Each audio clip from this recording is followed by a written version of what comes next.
सिंधुदुर्ग तालुक्यातील एका माध्यमिक शाळेच्या 55 वर्षीय शिक्षकाने गावातील युवतीला फूस लावून पळवून नेल्याच्या संशयाने ग्रामस्थांनी त्या शिक्षकाला चोप दिल्याचे समजते।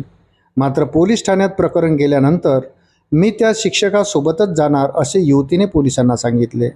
त्यामुळे युवती सज्ञान नसल्याने पोलिसांनी जबाब लिहून घेत दोघांनाही सोडून दिले। युवतीच्या या निर्णयामुळे सर्वजण अवाक झाले। या घटनेनंतर 20 जून या दिवशी पालक, ग्रामस्थ आणि संबंधित शाळा संस्थेचे पदाधिकारी यांची संयुक्त बैठक झाली। यावेळी पालकांनी आक्रमक भूमिका घेत त्या शिक्षकाचे स्थानांतर करण्याची मागणी लावून धरली। अशा विकृत वृत्तीचे शिक्षक शाळेत नकोच, तो शिक्षक शाळेत आल्यास आमची मुले शाळेत पाठवणार नाही अशी आक्रमक भूमिका ग्रामस्थांनी घेतली।